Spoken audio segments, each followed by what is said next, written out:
നമസ്കാരം. റഷ്യ-യുക്രൈൻ യുദ്ധത്തിൽ Russian president Vladimir Putin പരാജയപ്പെടാനുള്ള ഒരു സാധ്യതയുമില്ല എന്ന് തുറന്നു പറഞ്ഞിരിക്കുകയാണ് ഇലോൺ മസ്ക്.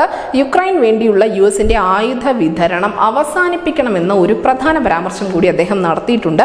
യുക്രൈൻ ഫണ്ടിംഗ് ബില്ലുമായി ബന്ധപ്പെട്ട എക്സ്പേസിൽ തിങ്കളാഴ്ച നടന്ന ചർച്ചയിൽ പങ്കെടുത്ത് സംസാരിക്കവെയാണ് ഇലോൺ മസ്കിന്റെ ഭാഗത്തു നിന്നും വലിയ രാഷ്ട്രീയ കോളിളക്കം ഉണ്ടാക്കുന്ന ഇത്തരത്തിലുള്ള പ്രസ്താവനകൾ വന്നിരിക്കുന്നത്. യുക്രൈന് വേണ്ടി ചിലവഴിക്കുന്ന പണം അവരെ സഹായിക്കാൻ പോകുന്നില്ല, യുദ്ധം നീളും, അത് അവർക്ക് ഒട്ടും ഗുണകരമാവില്ല എന്നുകൂടി മസ്ക് പറയുന്നുണ്ട്. യുക്രൈന്റെ വിജയം ആഗ്രഹിക്കുന്ന ആളുകൾ കാൽപ്പനിക ലോകത്താണെന്ന റിപ്പബ്ലിക്കൻ സെനറ്റർ റോൺ ജോൺസന്റെ പ്രസ്താവനയെ ശരിവെച്ചുകൊണ്ടാണ് അദ്ദേഹം സംസാരിച്ചത്. എന്തായാലും ഈ ചർച്ചയിൽ വിവേക് രാമസ്വാമി ഉൾപ്പെടെയുള്ള ആളുകളും പങ്കെടുത്തിട്ടുണ്ടായിരുന്നു എന്ന് എടുത്തു പറയേണ്ടി വരും.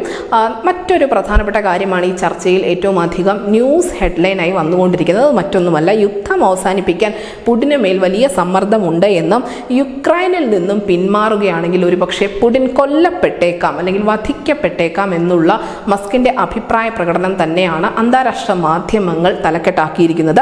റഷ്യയിൽ പുടിൻ അധികാരത്തിൽ നിന്നും പുറത്താകണമെന്ന് ആഗ്രഹിക്കുമ്പോൾ തന്നെ അദ്ദേഹത്തെ പുറത്താക്കാൻ ആർക്കാണ് സാധിക്കുകയെന്നും ആരെങ്കിലും അങ്ങനെ ചെയ്യുകയാണെങ്കിൽ പുടിന് പകരം വരുന്ന ആൾ സമാധാനപ്രേമി ആയിരിക്കുമോ എന്നുകൂടി മസ്ക് ചോദിക്കുന്നുണ്ട്. അങ്ങനെ ഒരാൾ ഉണ്ടെങ്കിൽ അയാൾ പുടിനേക്കാൾ കടുപ്പക്കാരനായിരിക്കുമെന്നും മസ്ക് പറയുന്നുണ്ട്. എന്തായാലും യുക്രൈൻ യുദ്ധത്തിൽ നേരത്തെയും സമാനമായ അഭിപ്രായങ്ങൾ മസ്ക് പങ്കുവച്ചിട്ടുണ്ടായിരുന്നു. യുക്രൈന് വിജയ സാധ്യത കുറവാണ് എന്ന് അഭിപ്രായപ്പെട്ട Musk Ukraine president Vladimir Zelensky ഒരു സഹായ അഭ്യർത്ഥന നടത്തിയതിനെ പരിഹസിക്കുകയും ചെയ്തിരുന്നു. എന്തായാലും പുടിൻ കൊല്ലപ്പെട്ടേക്കാം ഈ യുദ്ധത്തിൽ നിന്നും പിന്മാറിയാൽ എന്നുള്ള മസ്കിന്റെ അഭിപ്രായത്തിന് പിന്നിലെ യഥാർത്ഥ കാരണം വ്യക്തമല്ല. എന്തായാലും വലിയ സമ്മർദ്ദം ഇപ്പോൾ റഷ്യയിലുണ്ട്.